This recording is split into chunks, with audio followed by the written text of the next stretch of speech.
আহমেদাবাদের নরেন্দ্র মোদী স্টেডিয়ামে 35 রানে চেন্নাইকে হারিয়ে দিল গুজরাট। তো আজকে মাস্ট উইন গেম ছিল গুজরাটের পয়েন্ট অফ ভিউ থেকে, কারণ আজকে যদি তারা হেরে যেত তাহলে তারা অফিসিয়ালি IPL 2024 থেকে এলিমিনেট হয়ে যেত। তো প্লে অফের দৌড়ে কার্যত টিকে থাকার জন্য আজকের ম্যাচটা জেতা তাদের ক্ষেত্রে খুবই জরুরি ছিল, এবং চেন্নাইয়ের পয়েন্ট অফ ভিউ থেকে তারা চেয়েছিল এই ম্যাচটা জিতে প্লে অফের দৌড়ে আরও এক ধাপ এগিয়ে যেতে। তো দুটো দলের রেসপেক্টেই খুবই গুরুত্বপূর্ণ ম্যাচ ছিল। তো সেই ম্যাচে শুরুতেই ঋতুরাজ গায়কোয়াড় টস জেতে। তো বেশ কয়েকটি ম্যাচ পর তিনি টস জেতেন। এই বছর সিজনে এই নিয়ে তিনি দুবার টস জিতবেন, কিন্তু ম্যাচটি এবারে জিততে পারলেন না। তো টস জিতে তিনি বোলিং করার সিদ্ধান্ত নিয়েছিলেন। তো প্রথমে ব্যাটিং করে 231 রান করে 3 উইকেট হারিয়ে গুজরাট। তো তাদের এই রান তোলার মূল হচ্ছে ওপেনিং পার্টনারশিপ।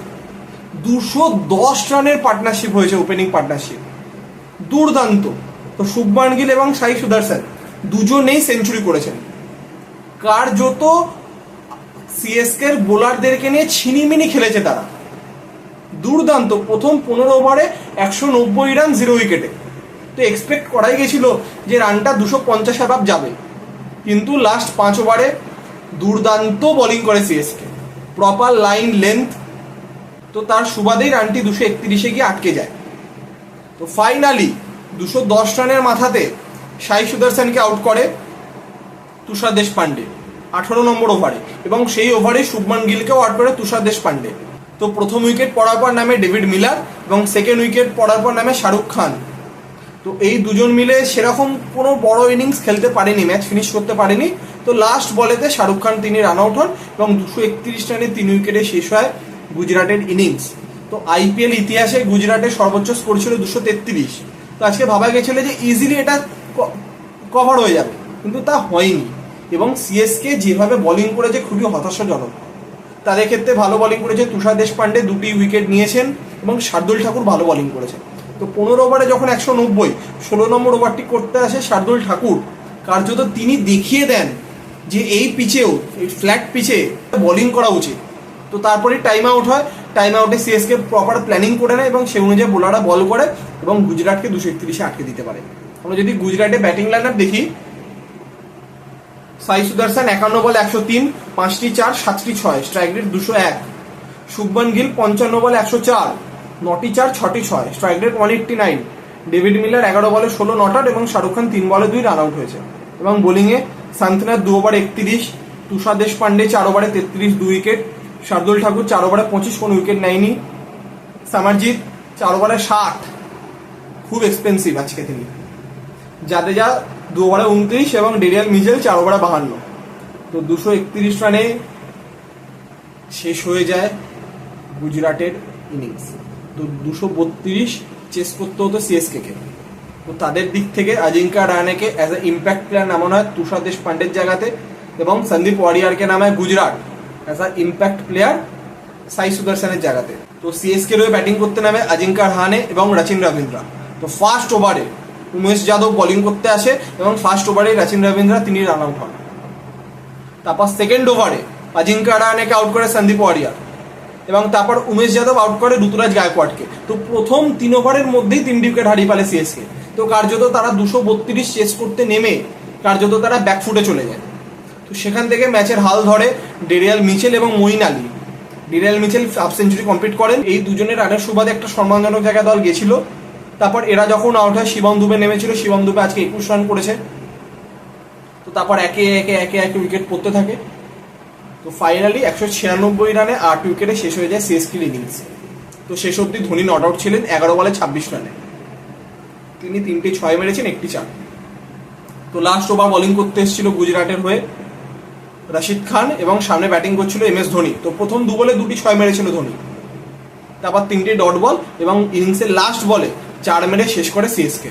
তো 196-এ শেষ হয়ে যায় সিএসকে ইনিংস। আমরা যদি তাদের ব্যাটিং লাইন আপটা একবার দেখি, রাহানে 5 বলে 1, রচিন রবীন্দ্রা 2 বলে 1, গায়কোয়াড় 3 বলে 0, মিচেল 34 বলে 63, মঈন আলী 36 বলে 56, দুবে 13 বলে 21, জাদেজা 10 বলে 18, MS ধোনি 11 বলে 26 নট আউট, শান্তনাথ 2 বলে 0, শার্দুল ঠাকুর 4 বলে 3 নট আউট। এবং বোলিংয়ে উমেশ যাদব 3 ওভারে 20, 1টি উইকেট, সন্দীপ ওয়ারিয়ার 3 ওভারে 28, 1টি উইকেট, ত্যাগী 4 ওভারে 51, নূর আহমেদ 2 ওভারে 25, রশিদ খান 4 ওভারে 38 2টি উইকেট এবং মোহিত শর্মা 4 ওভারে 31 3টি উইকেট। তো মোহিত শর্মা আবার তার যে পুরনো ফর্মে ফিরে এসছে, তো তাকে যে পাওয়ার প্লেতে বোলিং এর জন্য তিনি নন লাস্ট 2 বছর ধরে আমরা যা দেখতে পাচ্ছি, তো আজকে ঠিক তাকে পাওয়ার প্লের পরে ইউজ করা হয়েছে এবং তিনি তার কাজ করে দিয়েছেন। তো সিএসকে এর পয়েন্ট অফ ভিউ থেকে আমি আগেও বারবার বলেছিলাম, যখন প্রথম 2-3 ম্যাচেতে রাচিন রবীন্দ্র ভালো ব্যাটিং করেছিল, যে দিন কিন্তু এরকম থাকবে না। সাবকন্টিনেন্টে খেলা, যত দিন যাবে পিচ স্লো হবে, বিভিন্ন ভেন্যুতে খেলা হবে, সেখানকার কন্ডিশন আলাদা। তো রাচিন রবীন্দ্রকে কিন্তু নিজের ফর্ম ধরে রাখতে হবে, যেটা কিন্তু ডেভেন কনওয়ে করেছিল সিএসকে হয়ে। তো তিনি এবছর চোটের জন্য ছিটকে গেছিলেন, কিন্তু রাচিন রবীন্দ্র যত দিন গেছে তার সেভাবে নিজেকে ইমপ্রুভ করতে পারেনি। তো আজকেও তিনি পারলেন না। একটা হাই চেস, খুব গুরুত্বপূর্ণ ম্যাচে তিনি দলের জন্য কোনো কন্ট্রিবিউট করতে পারলো না দলকে তিনি। তো অজিঙ্কা রাহানে এই বছর সেরকম ফর্মে নেই, ঋতুরাজ আজকে রান পায়নি, কিন্তু ডেনিয়েল মিচেল এবং মঈন আলী ভালো রান পেয়েছে। শিবম দুবে ওয়ার্ল্ড কাপ দলে সিলেক্ট হওয়ার পর থেকে কিন্তু আউট অফ ফর্ম চলে গেছে। তো জাদেজা আজকে কিছু করতে পারেনি। তো ধোনি যখন নামে কার্যত তার পক্ষে ম্যাচ ফিনিশ করা একরকম, কিন্তু যখন একটা ম্যাচে দল চাপে রয়েছে সেখান থেকে কিন্তু ম্যাচ বার করা যাবে না MS ধোনি যে টাইমে নামছে। তো লাস্ট 2 ওভারে কিন্তু তিনি কন্ট্রিবিউট করছেন দলকে, কিন্তু সেটা তখনই হবে যদি লাস্ট 3 ওভারে ধরুন 35 রান বাকি, 2 ওভারে 38 রান বাকি, সেই মোমেন্টে অ্যাপ্লিকেবল। কিন্তু 6 ওভারের 95 রান বাকি, সেখানে কিন্তু ধোনি নামছেই না। ধোনি যখন নামছে তখন জিনিসটা এমন জায়গায় চলে যাচ্ছে হয়তো 4 ওভারে 70, তো সেখান থেকে ম্যাচ বার করা সম্ভব না। তো সিএসকে অবশ্যই, এবং তাদের পয়েন্ট অফ ভিউ থেকে আজকে তাদের বোলিং খুবই বাজে হয়েছে তুষার দেশপান্ডে এবং শার্দুল ঠাকুর ছাড়া। তো তারা চাইবে নিজেদের এই ভুল ত্রুটি শুধরে নেক্সট ম্যাচে কামব্যাক করতে, কারণ নেক্সট ম্যাচগুলো তাদের কাছে খুবই গুরুত্বপূর্ণ। নেক্সট তাদের 2টো ম্যাচ বাকি, সেই 2টো ম্যাচ যদি তারা জেতে তাহলে তারা 16 পয়েন্টে চলে যাবে এবং তারা কার্যত কোয়ালিফাই করে যাবে। কিন্তু তারা যদি একটা ম্যাচ যদি আগামী 2টি ম্যাচের মধ্যে হেরে যায় তাহলে কিন্তু চাপে পড়ে যাবে, কারণ 14 কাট অফ কে কিন্তু অনেক দল যাওয়ার চান্স আছে। সিএসকে চাইবে নেক্সট ম্যাচে দারুণভাবে কামব্যাক করে ম্যাচ জিততে। এবং গুজরাট দল তাদের পয়েন্ট অফ ভিউ থেকে দেখতে গেলে শুভমান গিল ফর্মে এসছে, বোলাররা ভালো বোলিং করছে, ওপেনিং স্পেলে উইকেট এসছে, মোহিত শর্মা ভালো বোলিং করেছে। তো তারা চাইবে যে শেষ 2টি ম্যাচ আছে সেই 2টি ম্যাচ জিততে, 14 পয়েন্ট অব্দি জেতে, এবং তারপর কোয়ালিফাই হোক বা না হোক, যাই হয়ে যাক না কেন, শেষ 2টি ম্যাচ জিতে যাতে অন্তত তারা ভালোভাবে সিজনটাকে শেষ করতে পারে।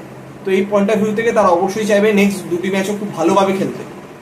তো এই ছিল আজকের ম্যাচের আপডেট। তো আগামীকাল ইডেন গার্ডেন্সে মেগা ম্যাচ কলকাতা এবং মুম্বাই।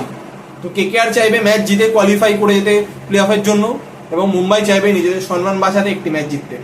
তো কালকে মেগা ম্যাচ হবে, তো সেই ম্যাচে সমস্ত আপডেট নিয়ে দেখা হচ্ছে কালকের ভিডিওতে। তো আজকের মতো এতটাই।